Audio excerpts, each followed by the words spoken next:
مفتی طارق مسعود کے بیانات کے لیے مفتی صاحب کے آفیشیل چینل مفتی طارق مسعود سپیچز کو سبسکرائب کریں۔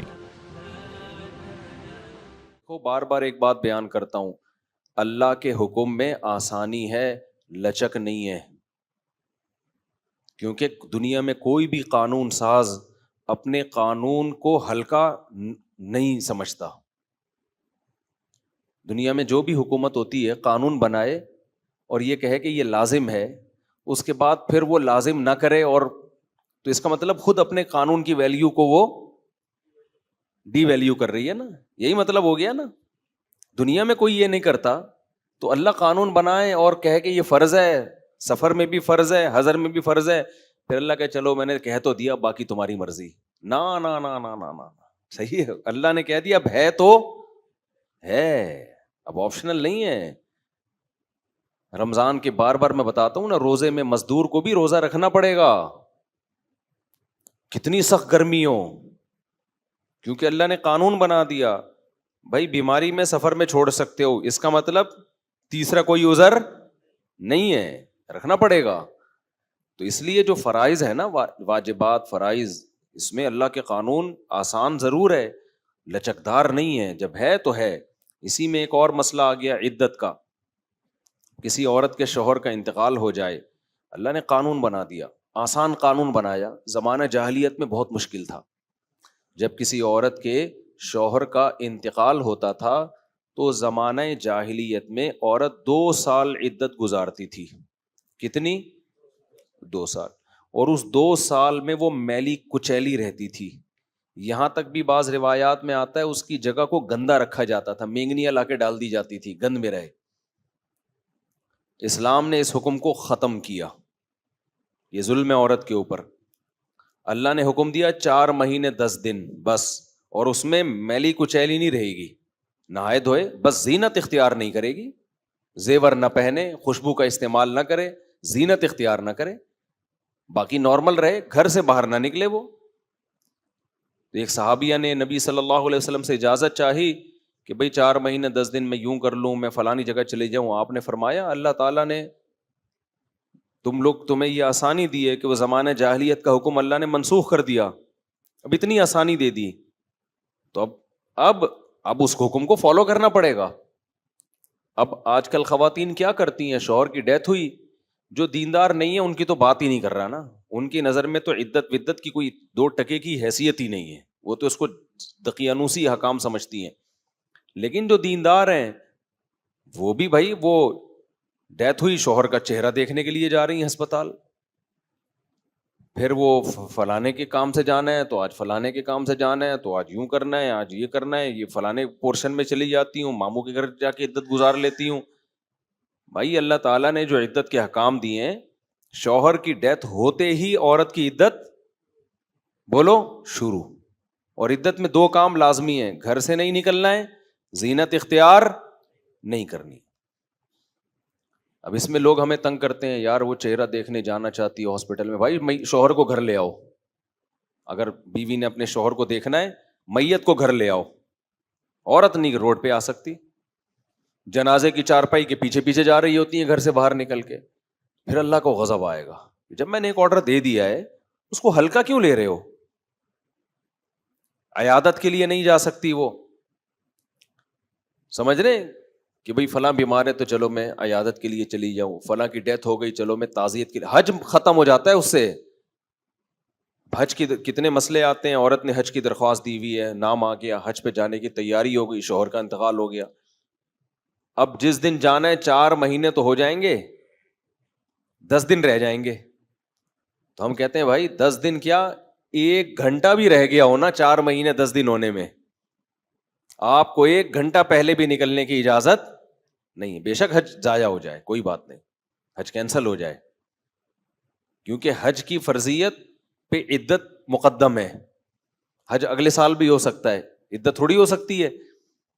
تو ہاں یہ اللہ نے آسانی رکھ دی ہے کہ جس عورت کا کوئی کمانے والا نہ ہو، اللہ نے لچک، جہاں شدید ضرورت تھی وہاں اللہ نے خود بخود لچک رکھ دی کہ بھوکے تو نہیں مر سکتے نا، کمانے والا کوئی نہیں ہے تو کمانے کے لیے جا سکتی ہے، مجبوری ہے بھائی کمانا. تو اس میں فقہا نے بیان کیا دن دن میں جائے بغیر زینت اختیار کیے, اور دن میں واپس آ جائے, اور صرف کمانے کی حد تک باہر نکلے, ادھر ادھر نہ جائے. اب اس میں خواتین یہ کیوں ایسے کیا؟ بھائی اللہ کا حکم ہے, اب اس میں آپ کو چونو چرا کی اجازت بولو نہیں ہے, بس آرڈر دے دیا. پھر اللہ نے یہ بھی حکم نازل کر دیا کہ اگر عورت پریگنینسی میں ہے تو بچہ ہوتے ہی اس کی عدت ختم ہو جائے گی. دیکھو ہمارے نبی صلی اللہ علیہ وسلم بھی اللہ کے آرڈر کے سامنے کیسے اپنی عقل نہیں استعمال کرتے تھے. ایک صحابیہ کو حمل تھا, ان کے شوہر کی ڈیتھ ہوئی ہے اور ادھر بچہ پیدا ہو گیا. ادھر ڈیتھ ہوئی اور ادھر فوراً ہی. اب ان کو خیال ہوا بھائی اتنی جلدی تو عدت پوری نہیں ہوتی, تو کیا کرنا ہے؟ نبی نے سے مسئلہ پوچھا گیا, آپ نے فرمایا ختم. جب اللہ نے کہہ دیا وَأُولَاتُ الْأَحْمَالِ أَجَلُهُنَّ أَن يَضَعْنَ حَمْلَهُنَّ, کہ حمل والی عورت کی عدت یہ ہے کہ بچہ جن لے, تو بچہ جن دیا تو اللہ نے تو نہیں کہا کہ 1 سیکنڈ بعد جنے یا 1 سال کے بعد جنے. اللہ نے یہ کہا ہے اللہ نے قرآن میں. تو ہمارے نبی بھی اللہ کے حکم کو کیسے فالو کرتے تھے نا. اگر یہی بچہ پہلے پیدا ہو جاتا, پیدا ہوتے ہی شوہر کی موت ہو جاتی. فقہا بہت باریک مسائل بیان کرتے ہیں, اور آج کل کے اسکالر نا ان کا مذاق اڑاتے ہیں کہ دیکھو یہ اتنی باتوں میں لوگوں کو الجھایا ہوا ہے. فقہا نے بیان کیا ہے کہ ادھر بچہ پیدا ہوا, کیونکہ ایسا ممکن ہے, قانون جب لکھا جاتا ہے تو امکان کو بھی لکھا جاتا ہے کہ ابھی آدھا بچہ پیدا ہوا ہے اور شوہر کی ڈیتھ ہو گئی تو کیا ہوگا. ایک ہے بچہ پیدا ہوتے ہی شوہر کی ڈیتھ ہو جائے, تو بچہ چونکہ پہلے پیدا ہوا ہے, شوہر کی ڈیتھ بعد میں ہوئی ہے, تو اب عدت کیا ہوگی؟ اب 4 مہینے 10 دن چلے گی. ادھر شوہر کی ڈیتھ ہوئی اور فوراً بچہ پیدا ہو گیا تو عدت ختم. اب ایسے بھی کیس قیامت تک کے لیے دین آیا ہے نا, ایسا بھی ممکن ہے کہ شوہر کی ڈیتھ ہوئی اور بچہ آدھا پیدا ہوا ہے اور ادھر ڈیتھ ہوئی اس کی, یعنی ولادت ہو رہی تھی اور شوہر کا انتقال ہو گیا. امکان تو ہے نا, لا جب لکھا جاتا ہے نا تو اس میں امکانات بھی لکھے جاتے ہیں. تو فقہا نے اس میں بھی بحث کی ہے کہ اس صورت میں کیا ہوگا, یا عورت کنفیوز ہے, پتہ ہی نہیں چل رہا کہ جب اطلاع ملی ہے تو بچہ پیدا ہو چکا تھا یا نہیں ہوا تھا. اس کے بھی فقہا نے احکام لکھے ہیں. تو بہت باریکیوں میں جا کے, تاکہ آئندہ آنے والے لوگوں کو کنفیوژن نہ ہو. آپ کتاب میں جا کے دیکھو, ہر مسئلہ فقہا نے ڈسکشن کی ہے اور اس کو بیان کیا ہے. تو ذرا سے فرق سے عدت کا حکم چینج. لیکن کیوں اتنا احتیاط کیوں؟ بھائی اللہ کا جب لا ہے تو وہ 2 اور 2 4 کی طرح ہے. سمجھتے ہو کہ نہیں سمجھتے ہو؟ جب اللہ نے کہہ دیا کہ بھائی جو حمل والی عورت ہے اس کا بچہ پیدا ہوتے عدت ختم, اگلے سیکنڈ میں بچہ پیدا ہوا عدت ختم. حضرت عائشہ کا قول ہے یا کسی صحابی کا کہ شوہر کو ابھی غسل بھی دیا جا رہا ہو نا, ابھی دفنایا بھی نہیں جا رہا ہے, اور بچہ پیدا ہو جائے تو بس ختم عدت, چاہے دفنایا بھی نہ ہو, فوراً نکاح کر سکتی ہے وہ, ٹھیک ہے نا, فوراً نکاح کر سکتی ہے. تو اللہ نے اجازت دے دی اس کو. اب اس میں حکمت کیا ہے ہمیں نہیں پتا بھائی, اللہ کا حکم ہے, نص وارد ہو گئی تو نبی نے بھی اس پر عمل کیا, صحابہ نے بھی, ائمہ مجتہدین نے بھی. لیکن یہ نہیں ہے کہ جی 40 دن کی عدت, بعض 40 دن کی عدت منا رہی ہیں, بعض جو ہے وہ سفر کر رہی ہیں عدت کے دوران. تو ہاں گھر اکیلا ہے, وحشت ہے, اس میں بہت زیادہ خوف ہے, کوئی خطرہ ہے چوری چکاری کا, تو مجبوری میں پھر وہ گھر چینج کر سکتی ہے. جیسے کوئی ایسی جگہ پہ رہ رہی ہو جہاں چور ڈاکوؤں کوئی ساتھ رہنے والا نہ ہو, وہ ایک الگ مسئلہ ہے. تو یہ تو میں نے کچھ تھوڑی سی وہ اصل بات یہاں سے شروع کی تھی کہ کام جب مسلط ہوتا ہے تو ہو جاتا ہے. انسان اپنے اوپر اختیاری میں ڈال دے نا تو بس وہ ترتیبیں ہی بناتا رہے گا, سوچتا ہی رہے گا, کام دھیلے کا نہیں ہوگا. تبھی ہمارے حضرت فرمایا کرتے تھے کہ اللہ سے دعا کیا کرو کہ اللہ جو دین کی خدمت ہے اس کو میری مجبوری بنا دے, میں چاہوں نہ چاہوں کام ہو, بس لے تو مجھ سے. تو یہ اللہ کا بڑا فضل ہے, مولوی نہ بھی چاہے تو دین کا کام اس کو کرنا پڑتا ہی ہے. یہ اللہ نے, اور حضرت فرماتے ہیں اللہ کی اتنی بڑی نعمت ہے جس کا جتنا عام آدمی کے لیے آپشنل ہے, ہمارے لیے تو بھائی مجبوری ہے. حضرت فرمایا کرتے تھے کسی کو مسجد کا امام بن جائے نا تو اس پہ اللہ کا شکر ادا کرے, اب تو نماز اپنی تو پڑھنی ہے, ورنہ لوگ کہاں پڑھ رہے ہوتے ہیں. جب امام بن گئے اپنے لیے نہیں تو پبلک کے لیے پڑھنی ہے, لیکن پڑھ تو رہا ہے نا, فرض تو ادا ہو رہا ہے, تو اس بہانے جماعت تو مل رہی ہے. اس سے تو بہتر ہے کہ سوتا رہتا ہے, ورنہ جو عام نمازی ہیں سو رہے ہیں, یار آج نہیں جاتے, امام کہتا ہے بھائی نہیں گئے, پبلک بولے گی کدھر گیا. صحیح ہے, یہ زیادہ اچھا ہے کہ چلو یار کسی بھی طرح سے ہو, کام تو مسلط ہو نا, ہو تو جائے. اس پہ لوگ کہتے ہیں تو اللہ کے لیے نہیں ہو رہا, پبلک کے لیے ہو رہا ہے. یہ ایک لمبا مسئلہ ہے کہ نیت میں اگر شائبہ ہو جائے نا, تو نیت میں اللہ کے علاوہ بھی کوئی شامل ہو جائے, تو یہ ویسے ہی آپ کی جنرل نالج کے لیے بتاؤں کہ ایسا نہیں ہے کہ آپ کی نیت اللہ کے لیے تھی, اس میں اگر کچھ اور بھی نیت ہو جائے تو پورا عمل ضائع ہو جاتا ہے, ایسا نہیں ہوتا. اس میں شریعت دیکھتی ہے غلبہ کس چیز کا ہے, غلبہ کس چیز کا. غلبہ اگر اللہ کی رضا ہے, پبلک کا خوف بھی ہے اس میں, لیکن مقصد بڑا اللہ کی رضا ہی ہے, تو وہ عمل قبول ہوتا ہے, پورا رد نہیں ہو جاتا. کیونکہ سارا پبلک کے لیے تھوڑی کر رہا ہے, کچھ پبلک کا خوف ہے, لیکن خالی خوف ہی نہیں ہے, نماز بھی اس کو پتا ہے بھائی اللہ کا حکم ہے. تبھی تو دیکھو نبی صلی اللہ علیہ وسلم صحابہ کو ترغیب دیتے تھے میدان جنگ میں کہ جو فلاں کو قتل کرے گا تو جتنا اس کی جیب سے مال نکلے گا اس مجاہد کا ہوگا. اب صحابہ اس شوق میں کہ چلو بھائی بندہ بھی مرے گا اور سارے پیسے اس کی جیب سے جو نکلیں گے وہ کس کے ہوں گے, ہمارے.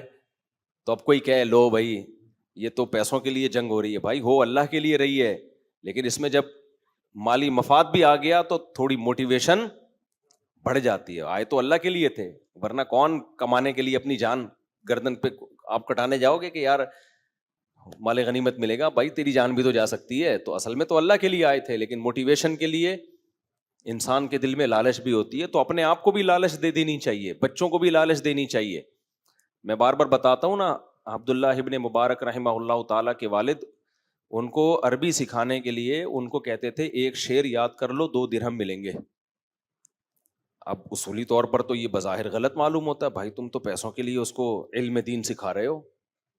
بھائی پیسوں کے لیے نہیں سکھا, اللہ کے لیے رہے ہیں, لیکن درمیان میں تھوڑا سا پیسوں کا تڑکا لگا رہے ہیں کہ اس بہانے سیکھ تو لے گا نا. تبھی عبداللہ بن مبارک کہتے ہیں میں نے دین کا علم حاصل کیا تھا دنیا کے لیے, لیکن جب علم آیا نا تو اللہ نے میرے دل سے دنیا نکال دی. ٹھیک ہے نا, کہنے نیت تو یہی تھی, پیسے ویسے ملتے تھے مجھے, صحیح ہے نا, پیسے ملتے تھے, نیت تو یہی تھی, لیکن جب علم آ گیا, علم نہیں سکھایا کہ بھائی یہ اللہ کے لیے ہوتا ہے, دنیا کے لیے نہیں ہوتا. تو اپنے آپ کو اچھائی کی عادت ڈالنے کے لیے اگر دنیا کو شامل کرنا پڑے نا تو بھی ٹھیک ہے, عادت پڑ جائے اخلاص پیدا ہوتا رہے گا.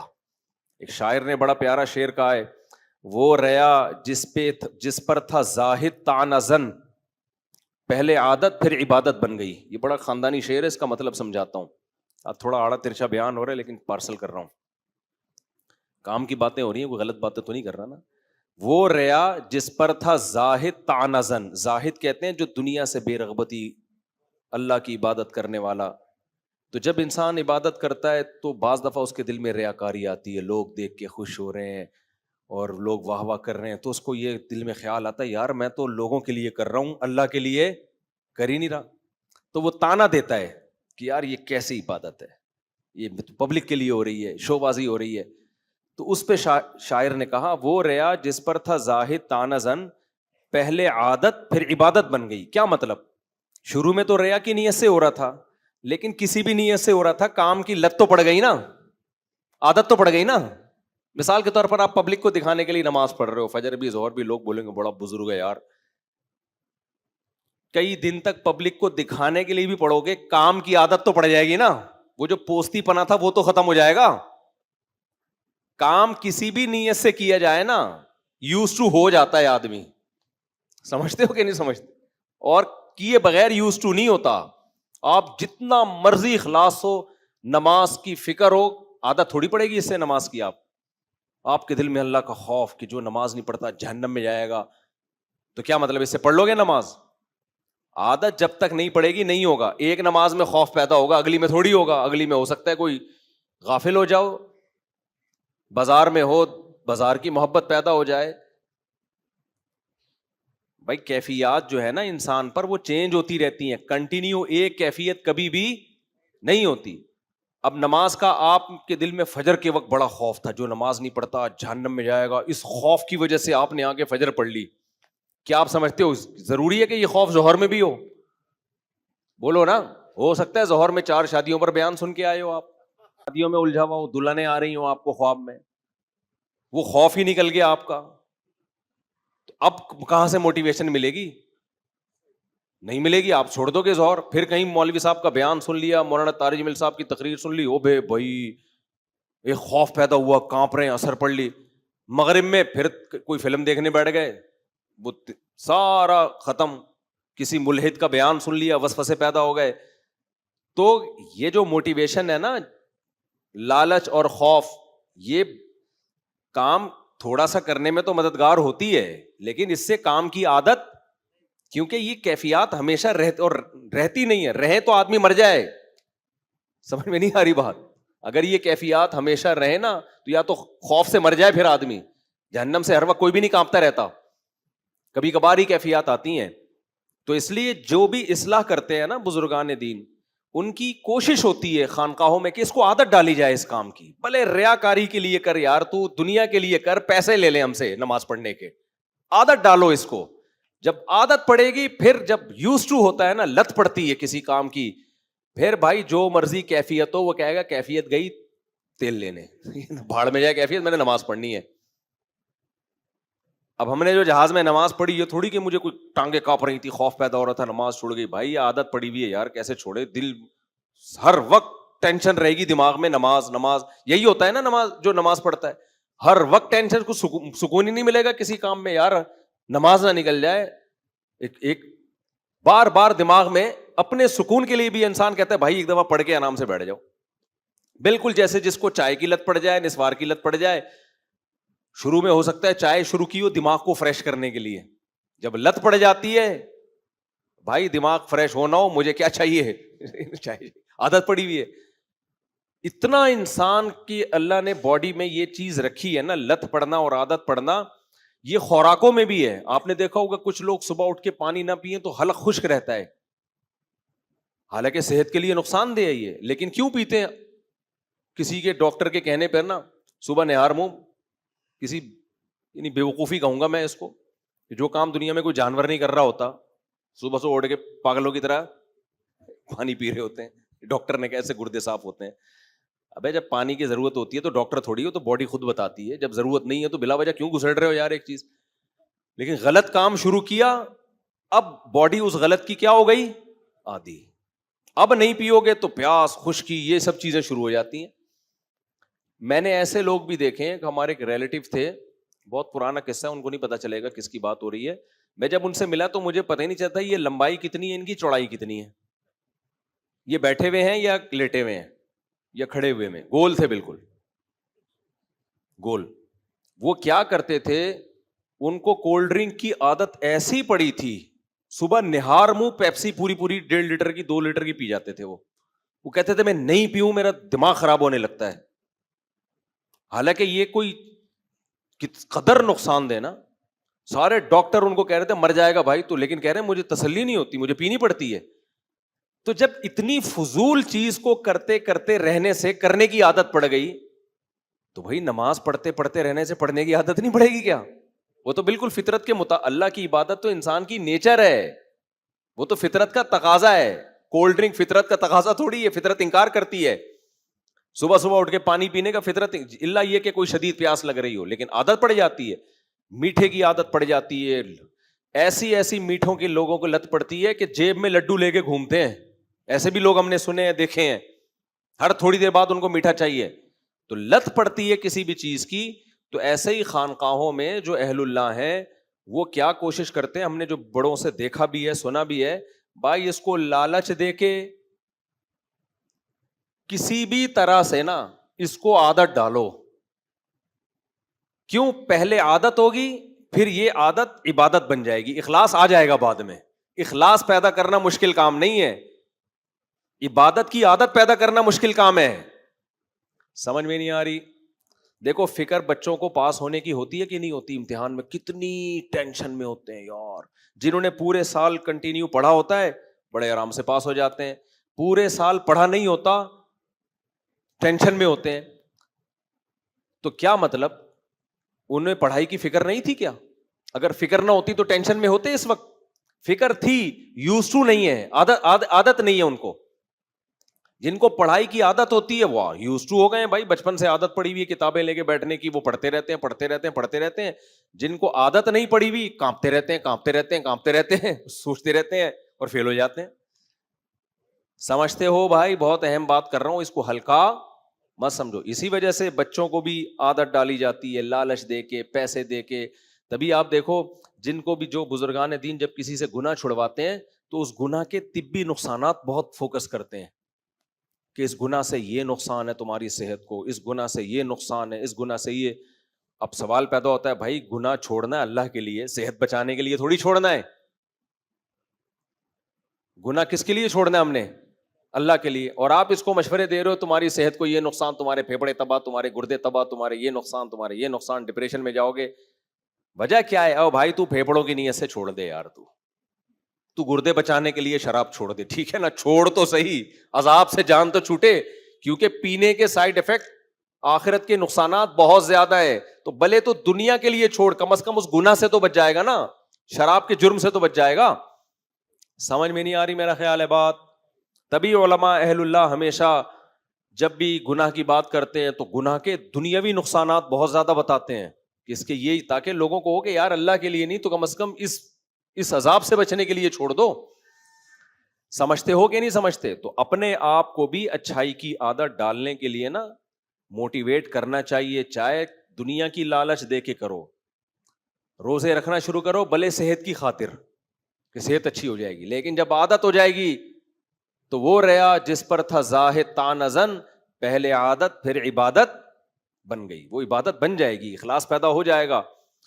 تو کوشش تو کرو اللہ کے لیے ہو, لیکن نہیں ہو رہا تو جائے جس کے لیے بھی ہو رہا ہے بھائی ایک دفعہ عادت پڑنے دو. عادت پڑتی ہے تو یہ سب سے بڑی نعمت ہے کسی نیکی کی عادت پڑ جائے, کیونکہ مخلص لوگ مارکیٹ میں بہت ہیں, کنٹینیو کسی نیکی کو کرنے والے مارکیٹ سے شارٹ. 27ویں رات کو دیکھو نا, کیا کلابازیاں کھا کے رو رہے ہوتے ہیں, یا اللہ معاف کر دے, یا اللہ. آدمی لگ رہا ہے اس سے بڑا نیک دنیا میں ہے کوئی پیدا ہی نہیں ہوا. وہ 2 دن چلتا ہے ان کا وہ تقویٰ, اس کے بعد فلم دیکھنے جا رہے ہوتے ہیں. اور کچھ لوگ ہوتے ہیں جو کلابازیاں کھا رہے ہیں, رو بھی نہیں رہے ہوتے, وہ پھر بھی نہیں دیکھتے فلم. صحیح ہے نا, کیونکہ ان کو برائی سے بچنے کی عادت ہے, ان کو یہ لت ہی نہیں پڑی ڈراموں فلموں کی, تو آرام سے گھوم رہے ہوتے ہیں. میں نے ایسے بہت لوگ دیکھے, ایسے اہل اللہ بھی دیکھے ہیں میں نے, کہ وہ زیادہ روتے دھوتے نہیں ہیں لیکن برائیوں سے بچے ہوئے ہیں. کیوں؟ جس ماحول میں پیدا ہوئے اس میں برائیوں کا ماحول نہیں تھا, بچپن سے ماں باپ نے تربیت کی, برائی کرنے نہیں دی. وہ کہتے ہیں بھائی ہم سے نہیں ہوتی یار, ہوتی نہیں ہے, جاؤ. ہمارے حضرت فرمایا کرتے تھے یہ جو بدنظری ہے نا یہ انسان کی فطرت کے خلاف ہے. جب انسان صحیح ماحول میں بڑا ہوتا ہے نا تو اس کو غیر محرم عورت کو دیکھنا اس کے ضمیر پسند نہیں کرتا, اس کو اپنے اندر سے بو آتی ہے, اسمیل آتی ہے. فرمایا کہ لوگ کیا کرتے ہیں, اللہ نے اسپرنگ لگائے ہوئے ہیں کچھ, کہ جب نظر پڑتی ہے خود جھک جاتی ہے, تو لوگ آنکھیں پھاڑ پھاڑ کے دیکھ کے نا وہ اسپرنگ ڈھیلے کر دیتے ہیں, پھر دیکھنے کی لت پڑ جاتی ہے. پھر جس دن کوئی گزر رہی ہو نہ دیکھیں تو ڈپریشن میں جا رہے ہیں کہ پتہ نہیں کیا بہت بڑا کوئی علم تھا جو جس سے محروم رہ گئی. یہ ٹھڑک ہوتی ہے کہ یار دیکھیں تو, حالانکہ کچھ بھی نہیں ہوگا, تو دیکھے گا کچھ بھی نہیں ہے. موبائل میں کتنی تصویریں بھری ہوئی ہیں, گوگل پہ کتنی, تو جو جس قسم کا ڈیزائن دیکھنا چاہے دیکھ سکتا ہے نا. کتنے آج کل گناہ کے راستے, پھر بھی جو کوئی گزر رہی ہوگی نا آنٹی, جب تک ایک دفعہ دیکھ نہ لے اس کو چین نہیں آتا. کیا کر لیا بھائی تو نے اس کو دیکھ کے, کیا مل گیا تجھے؟ وجہ کیا ہے؟ دیکھ دیکھ کے عادت کس کی پڑ گئی ہے؟ دیکھنے کی. تو اس کا علاج کیا ہے بھائی؟ جو کام کرتے رہنے سے کرنے کی عادت ہوتی ہے, چھوڑتے رہنے سے چھوڑنے کی. بالکل وہی فارمولہ ہے, جس وجہ سے لت پڑی ہے وہی چھوڑتا رہے گا تو شروع میں تکلیف ہوگی, اس کے بعد چھوڑنے کی عادت. پھر کوئی گزرے گی تو تیری نظر ہی نہیں اٹھے گی. جو آنکھیں پھاڑ پھاڑ کے دیکھ رہے ہوں گے تجھے ان پہ تعجب ہوگا, بھائی کیسے پاگل لوگ ہیں یار ٹھرکی, تجھے ان پہ تعجب ہوگا. سمجھ رہے ہو کہ نہیں سمجھ رہے ہو؟